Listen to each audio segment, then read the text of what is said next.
Hello প্রিয় শিক্ষার্থীরা, আশা করি তোমরা সকলে অনেক ভালো আছো, সুস্থ আছো। তো আজকে আমরা জানবো অনার্স দ্বিতীয় বর্ষে বাংলা বিভাগে যে বইগুলো তোমাদের পড়তে হবে। তো যারা অনার্স দ্বিতীয় বর্ষে বর্তমানে আছো এবং ভর্তি হবে, তো তোমাদেরকে যে বইগুলো পড়তে হবে চলো আমরা এক ঝলকে সেই বইগুলোর দেখে নিই। তো প্রথমে তোমাদেরকে দেখো পড়তে হবে ইংলিশ, এটা কম্পালসারি, এটা সবাইকেই পড়তে হবে দ্বিতীয় বর্ষে।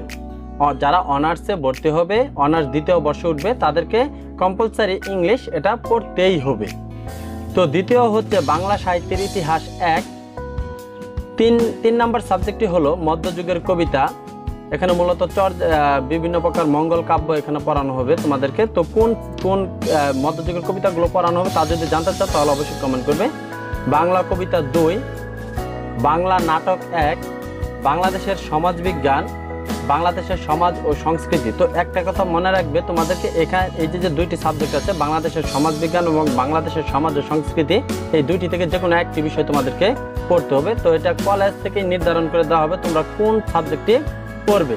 তো তোমরা যখন বই কিনবে তখন অবশ্যই কলেজে যাচাই করে নিবে যে তোমাদেরকে বাংলাদেশের সমাজবিজ্ঞান এবং বাংলাদেশের সমাজ ও সংস্কৃতি এই দুইটি সাবজেক্ট থেকে কোন সাবজেক্টটি তোমাদেরকে দেওয়া হয়েছে।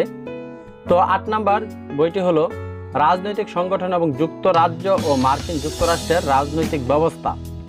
তো তোমাদেরকে অনার্স দ্বিতীয় বর্ষে মোট 60টি বই পড়তে হবে। তো তোমরা একটি কথা মনে রাখবা, অনার্স প্রথম বর্ষে তোমাদেরকে বই পড়তে হবে মোট 6টি, অনার্স দ্বিতীয় বর্ষে 7টি, তৃতীয় বর্ষে 8টি এবং চতুর্থ বর্ষে 9টি বই তোমাদেরকে পড়তে হবে।